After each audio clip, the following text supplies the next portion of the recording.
All right, guys, Dior's here. So this is take 3. This is gonna be a walk and talk. Just let me let me bend your ear for a few minutes or a half hour, depending on how long I ramble on here. I had some thoughts I'm trying to reorganize. Like I said, that's why this is the third take for this video. Hopefully, the final take. Had some thoughts run across my mind about the whole directive that came down about reactivating the inactive reserves and how that may or may not affect people such as myself, and what that may or may not play into me, my current life. There's a possibility of a spin up of, next major conflict that might even involve a Vietnam style draft. The conflict in question, I would venture to say, would center right around a conflict involving eastern Ukraine and Russia, and quite potentially China and Taiwan.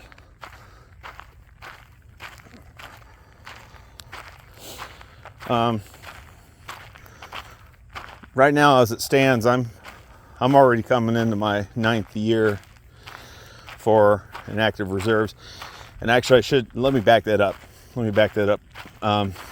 So inactive reserves, basically what it is anyone who has joined the military and not completed a 8-year commitment. They've only completed just 4 years of commitment, minimal service.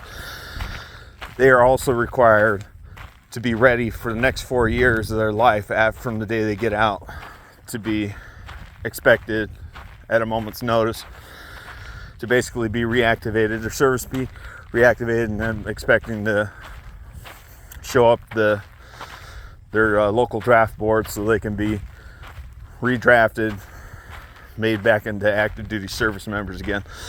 The whole idea behind that is the fact that the person in question already has the training. They've already got the knowledge. They've already got the knowledge of military structure, how it works. And most of all, they know how to march.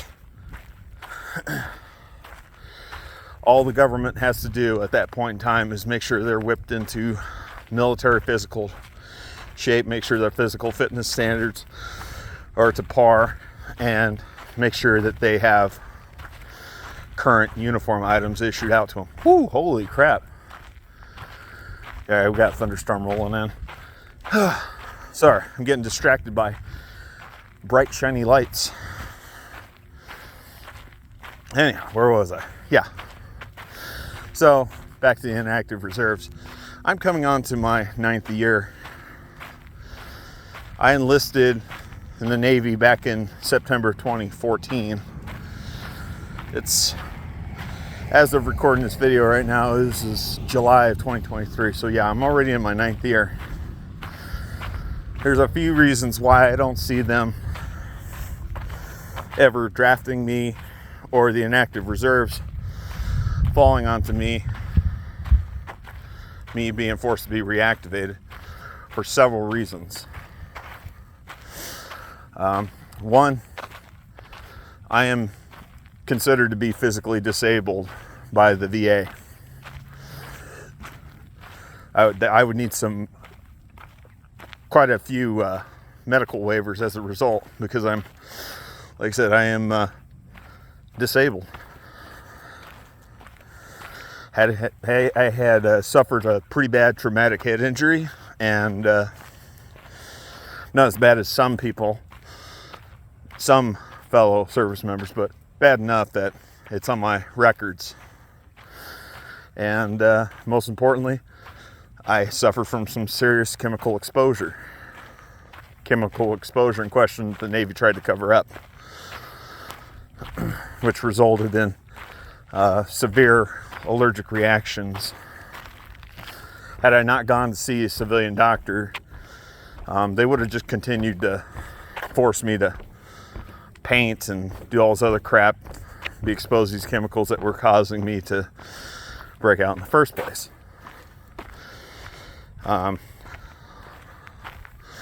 let's not forget to mention, the fact that after being a civilian again, now it wasn't that long ago.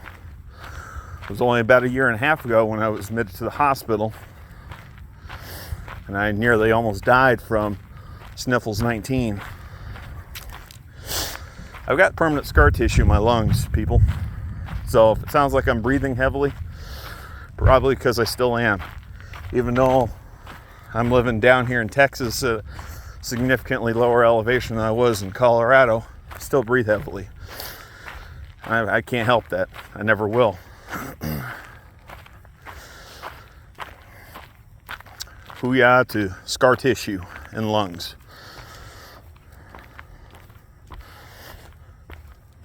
I'll tell you what, it is a lot easier to breathe down here than it was in Colorado. In Colorado, I was sitting at about 6,513 feet in elevation at my last location. Here I'm sitting somewhere right around maybe, 3,200, maybe 3,300 foot elevation here.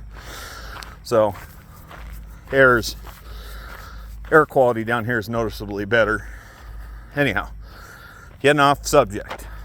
So yeah, I have got previous injuries, some of it service related, some of it related to me being a civilian.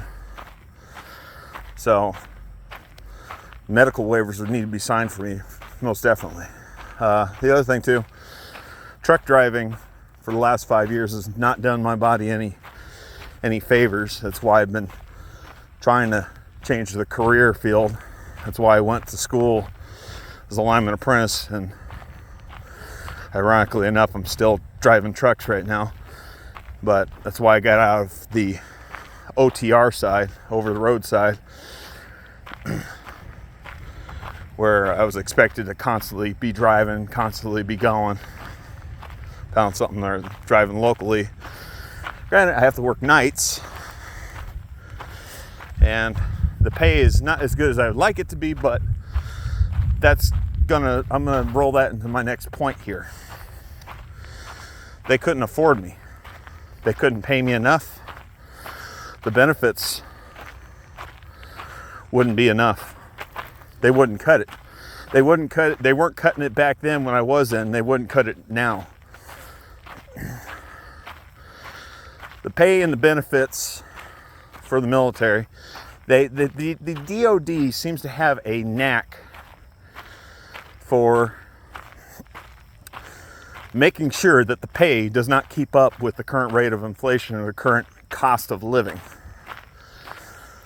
I have heard plenty of stories, even back when I was in, where many of the military families were having to go on some sort of SNAP or food stamp program just so that way they could make ends meet and be able to pay for their damn groceries, because military simply wasn't paying enough.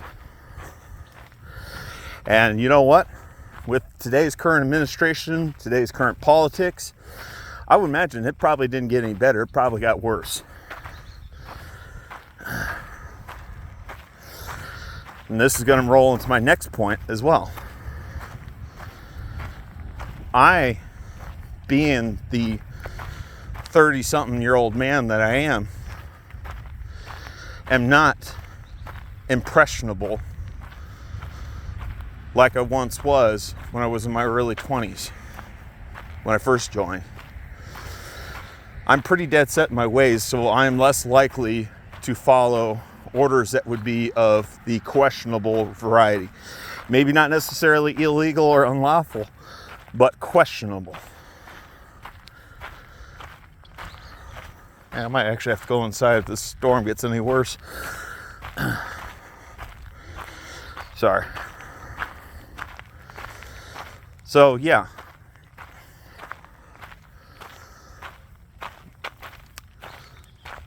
I'm pretty dead set in my ways, and I'm pretty certain that as I stand right now, I'd probably get myself in some serious trouble, because I'm less likely to hold my tongue Not like I was before. I'm less likely to hold my tongue. My mouth will probably get me in trouble.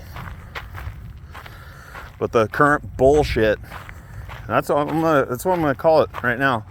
Current bullshit that I'm not gonna put up with is this whole LGBT crap that's being, the indoctrination that's being expected to be jammed down every service member's throats. I'm sorry, but we are a fucking fighting force. We are a fucking military. We are designed to go out, kill the enemy, destroy their equipment, and then come in and rebuild the infrastructure afterwards. We are not to be out carrying fucking rainbow flags, cross-dressing, wearing wigs and wearing fucking prosthetic bras and bullshit like that. No, I'm sorry. We are a fucking fighting force. That's what we're supposed to be. Since when does forcing military members going to a drag show, a fucking gay pride parade, or making them march in formation carrying a gay pride flag, since when does that have anything to do with operational readiness? And since when is a transgender ever trusted with a fucking weapon? Since when would you ever trust a transgender to have your back? These guys statistically are proven to be the most mentally unstable of all people. And they talk about veterans, disgruntled veterans such as myself, being a fucking threat. Who was it that went in there and shot up that elementary school out there in Nashville earlier this year that the media has conveniently stopped covering? Who was that? Oh yeah, it was a fucking transgender. It was a transgendered girl that changed over into a boy.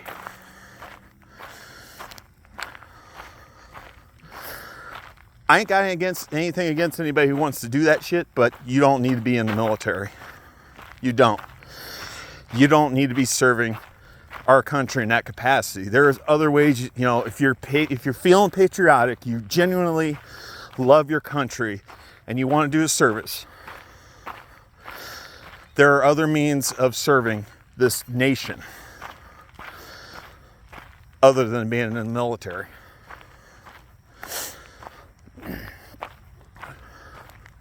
You could become a police officer. If you feel like your local law enforcement is being horrible to minorities, being horrible to anybody, you could serve in the local law enforcement. Maybe try to do some reform at a small scale and get some of those bad cops pushed out of their departments. I know, like I said, I'm going on a little bit of a rant here. You could maybe serve as a paramedic for your local fire department. Hey, they need people. Paramedics to go save lives. You could work for the Postal Service. Believe it or not, in the Constitution, it's chartered. Postal Service is a government function. Is a government function that is required to be provided by the government for the people.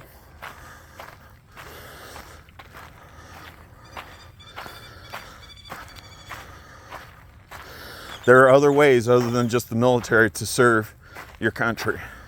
But my honest to God opinion, like I said, this is completely unfiltered.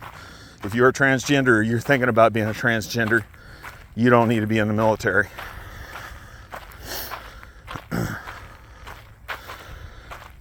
Let's just say even for the ones that are mentally stable and are completely comfortable with themselves after their operations, operationally speaking, after the surgeries, generally speaking, they're only available on limited duties, limited service.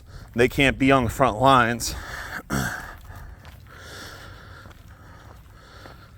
Like right before they're undergoing their operations, their surgeries, and then immediately after, they're pretty much unavailable.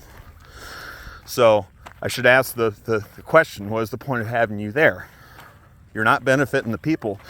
You're not benefiting the military or Department of Defense. You're just a drain at that point. And actually, I lump that in with again, I've got nothing against women, nothing against females. But this is no different from the females that want to go in, mess around, get themselves pregnant,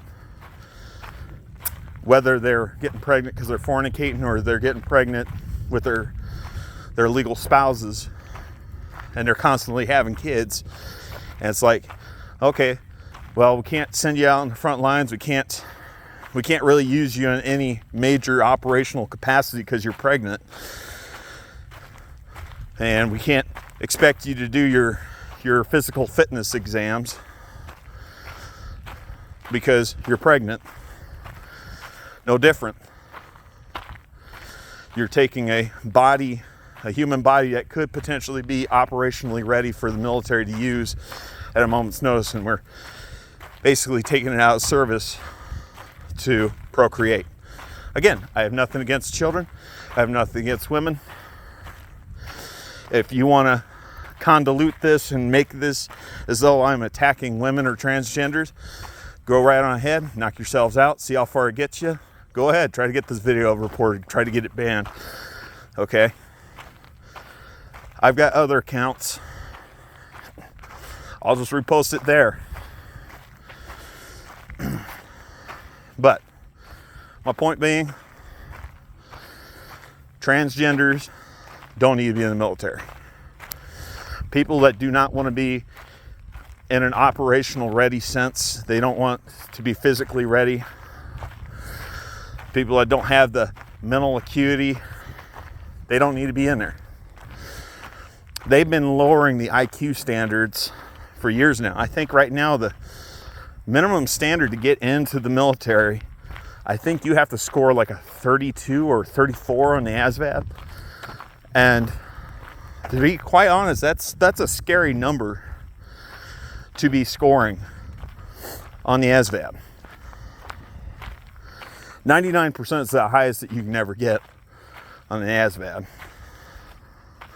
But to score like a 32 or 34, ooh, that's getting dangerous. Because that person barely has the mental acuity to push a fucking broom, much less operate a rifle or watch his buddy's back in foxhole.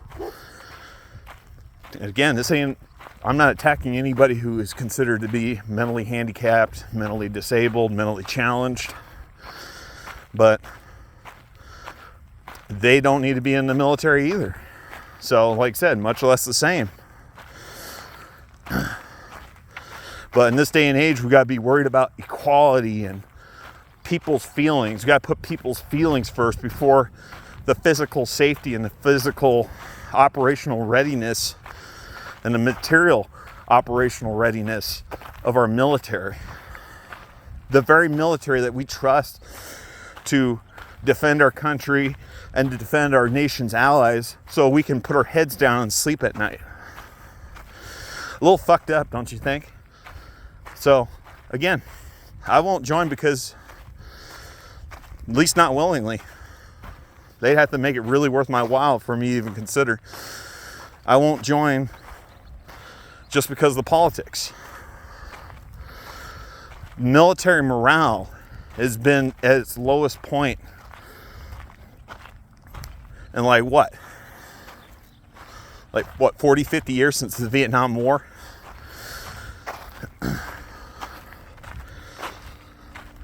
That's the only conflict I could really think of off the top of my head where you actively had a whole group of people that didn't want to join, or ones that were duped into joining and realized that the whole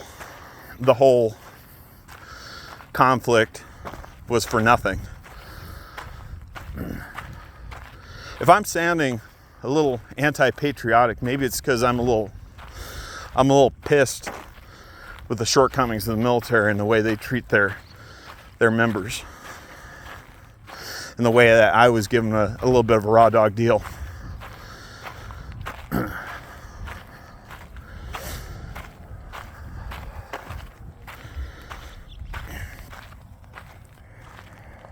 we're at 20 minutes. All right, other points I'm going to bring up. Like I said, benefits were not very good. Pay and benefits were not good at all. As an E4, granted, there's going to be some asterisks behind some of these things I'm going to list off, but I was making salary pay $26,800 a year. My BAS and my BAH were going strictly to the base I was staying at, so I wasn't getting paid that. BAS is for the basic sustenance allowance, and the BAH was the housing allowance. My command was refusing my my BAH and my BAS. There were E3s and E4s that were getting approved. I was an E4, but I wasn't getting approved. And granted, those E3s and E4s in question that were getting approved, they didn't have family, they weren't married, they didn't have children, so no dependents or anything, but they were still getting approved. I wasn't. I was forced to stay on some subpar, substandard barracks buildings. Now, when you join a branch, when you even think like a branch of the military, like the Navy, you would expect there to be some minimum standards for, living conditions, work conditions that weren't going to be complete, utter crap.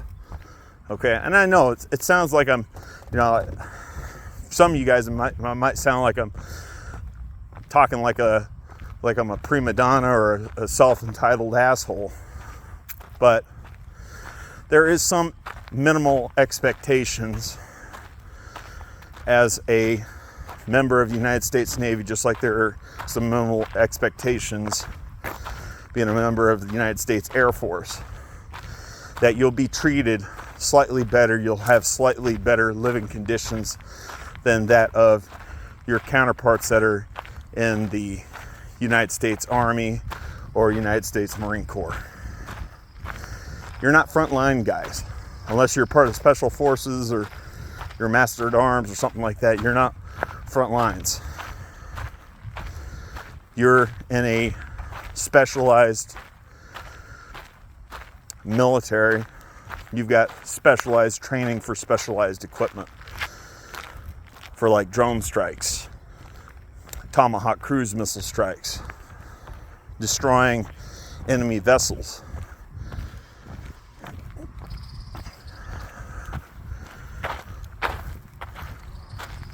So, again, there's no expectation for you to be living in piss poor living conditions, buildings with non-functioning or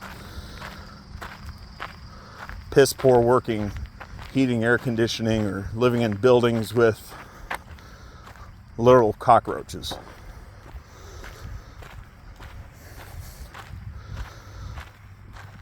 See, those conditions for me, those conditions to me would make sense if you were serving for like the Marine Corps or the Army. Because half the time those guys aren't living in great conditions anyway. They're usually using older buildings that were built during the Korean War.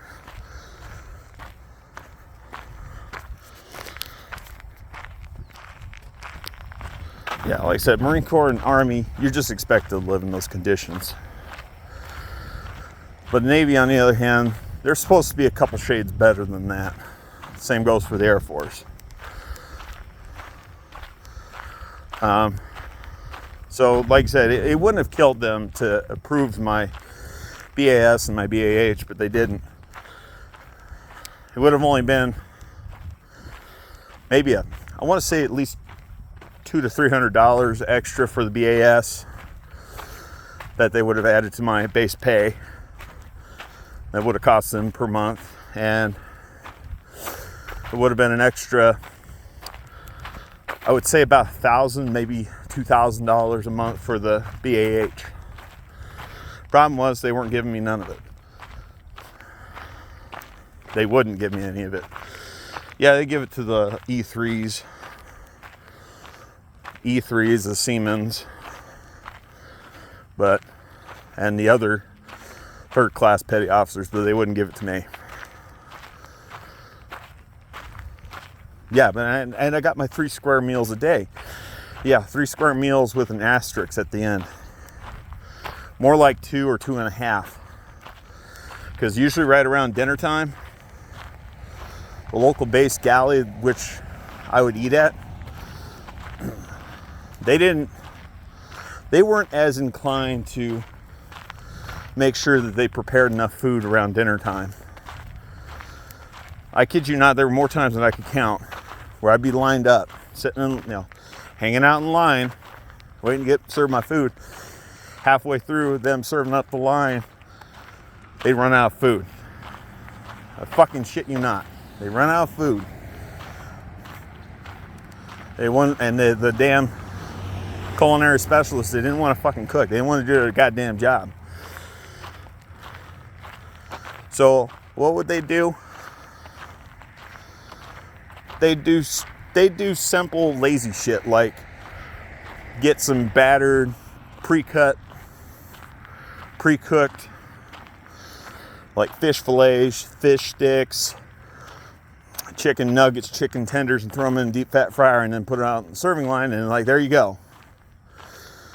I'm not saying that the food wasn't any good, but that doesn't take any effort. And it's a little bit insulting to know that that's where your BAS is going to. It's going to that. The other thing I want to bring up too, from a nutritional standpoint, that food is lacking some serious nutrition. If you've got a military service member in question who is barely meeting the physical fitness requirements or is failing them, don't you think it's a little counterintuitive to be feeding them crap like that? Like willfully feeding them crap like that because you're too goddamn lazy to cook something that's more nutritious. And like I said, there's just nothing wrong with the fish fillets, fish sticks, and all that stuff, and the chicken tenders, but that's all you're going to feed us. And you're not even willing to whip up some side dishes or some vegetables or anything that's kind of healthy or as a healthy option. You're doing your service members a disservice. That's what I'm trying to get at here.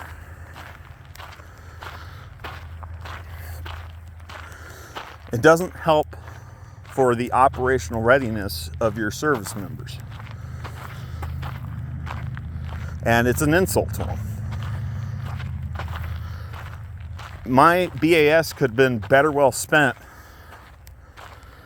at the base commissary for me to be able to stock up on groceries for my barracks room and for me to be able to cook and do meal prep at home than it would have been for me to waste it at the galley.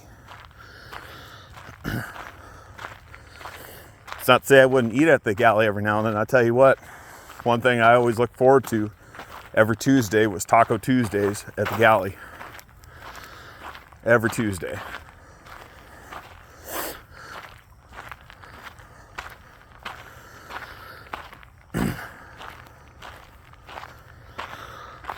But yeah, that was just kind of an insult. So I'm not getting my BAH for my housing, and I'm not getting my BAS for my food. So what does that leave me with now? That leaves me with the TRICARE, and it leaves me with just my base pay. My base pay of $26,800 a year, annual salaried pay.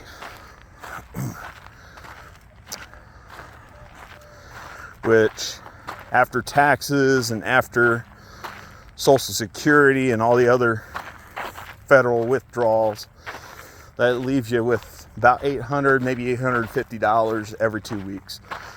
Not a whole lot of money. Not a whole lot of money. Hell, there are people that work minimum wage jobs that make more money than that.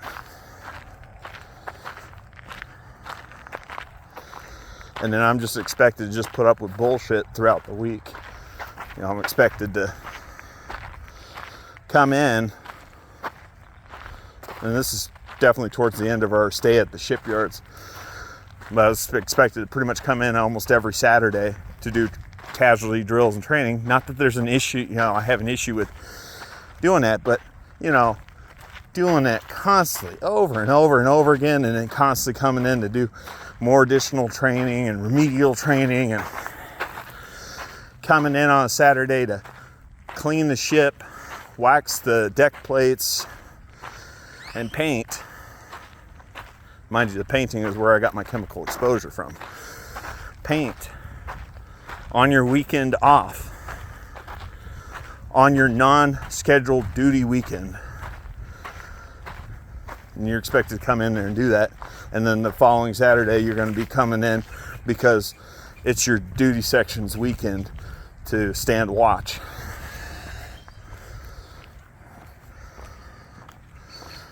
You know, people don't give the service members the credit that are actually owed to them. The amount of crap that they have to put up with for such little pay.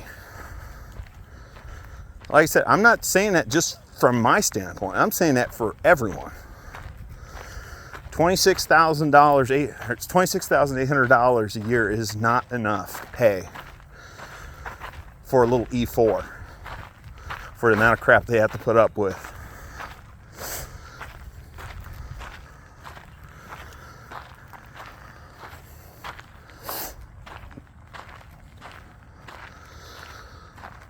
The other point that I'm going to bring up is the TRICARE issue. Now, if you're the service member yourself, you are the service member in question yourself, TRICARE is not really going to be too much of an issue for you. But if you have any sort of dependents, a spouse, maybe elderly parents that you're taking care of for the state that are in your direct care, your TRICARE health care does not extend to them. They took that benefit away. Actually, they took that benefit away, I want to say like a year before I actually joined the Navy. So if you wanted any sort of health care for your spouse, your military wife, your military husband, or any of your dependents, your kids, you're expected to pay out of pocket for that, to extend that coverage. Whereas before it was extended to them absolutely free as a benefit and as a thank you to the service member.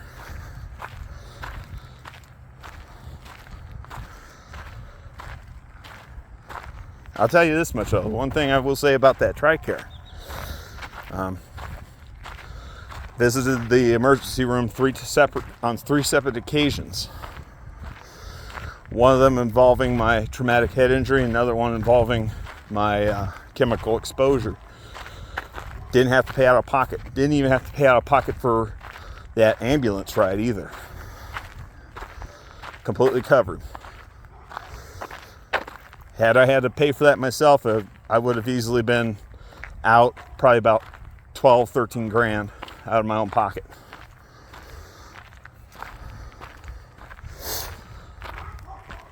But that's the kind of slap to the face that's not extended to the family members of the service member. You know?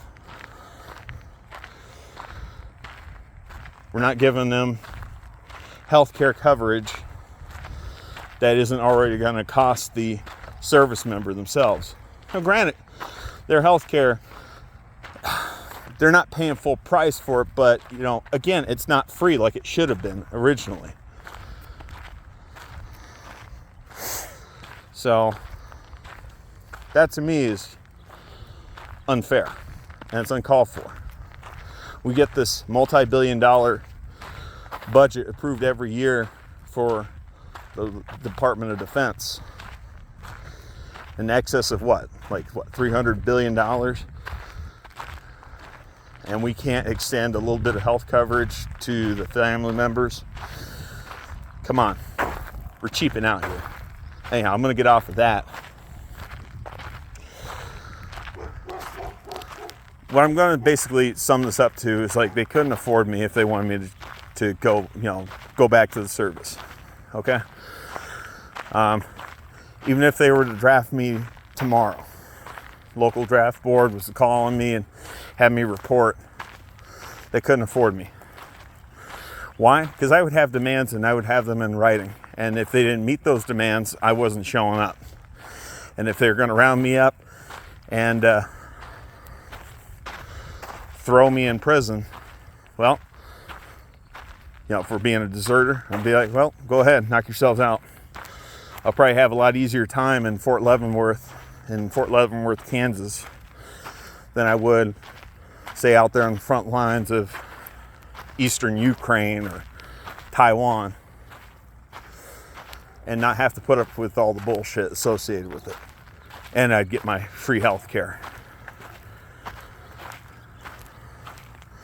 But right now, my current job, as is, I make $65,000, give or take a few thousand, depending on whether or not I want to work a couple extra Saturdays. That pay actually might be a little bit more than 65, but I make 65,000. My housing's not free. My insurance isn't free. I pay for it. But at the same time, I'm getting what I'm paying for, Whereas in the military, I didn't have any choice. I was going to stay in whatever housing accommodation the military was going to approve or provide for me. And I was going to eat the food that the military provided for me. I didn't have any say in that. I've got a say in it now as a civilian. So,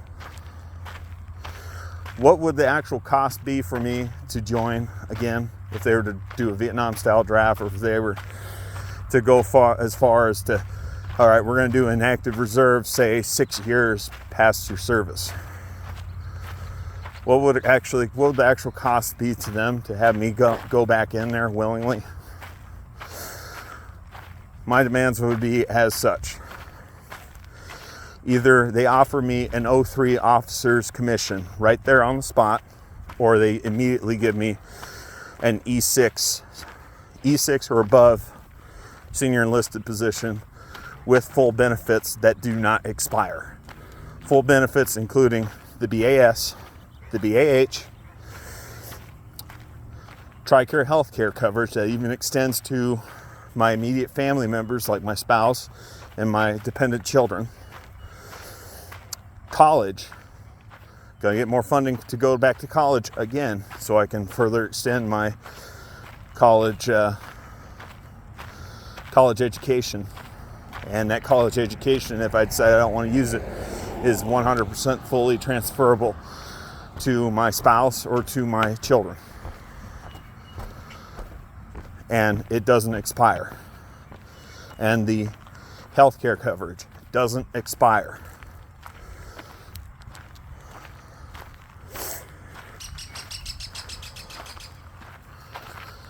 And there's going to be a retirement. I'm not going to request, I'm going to demand that there's going to be a retirement. Like I said, all this shit's going to be in writing, but that retirement is going to be separate from the TSP that they do. I'm still going to have that TSP, but I'm going to actually have an actual retirement that's going to be effective immediately when I get out, regardless of whether or not I do 10 or do 20 years. Those are going to be my requirements. Again, like I said, it'll be too damn expensive for them to have me come back and join them. Like I said, either that or they're just gonna, I'm just gonna be a deserter and not show up to the draft board. Like I said, I've got my own challenges right now as is, and I think I'd be the last person they'd pick if there's to be any sort of major draft. Like I said, there's people out there that have got frontline combat experience, and there are people out there that have some serious leadership experience greater than that of my own that would be better well suited for the job. That's the reason why I'm saying I wouldn't be the first pick. But I'm just saying that those would be my demands. They'd have to be met in order for me to consider joining willingly. And if the benefits were to stop, or if they were to revise them and start cutting them, my service would stop immediately. I'd be UA. You're expecting me to put my neck out on the line for a country that doesn't care for me? It doesn't care for its own people?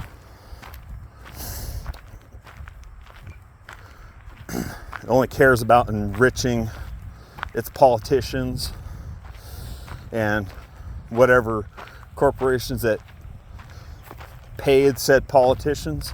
Then I'm out.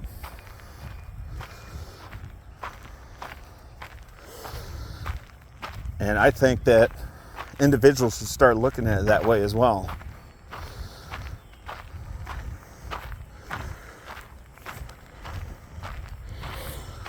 Anyhow, yeah, this has gone on for 42 minutes. I think we're going to go ahead and cut this. But I appreciate you guys letting me bend your ear for hopefully the last time. Hopefully the last major rant. Well, that's my thoughts on the whole reactivating the inactive reserves and any potential future drafts that they've been talking about. That's all I got. I'm Diorce and I'm out. You guys have yourselves a good one. Bye-bye.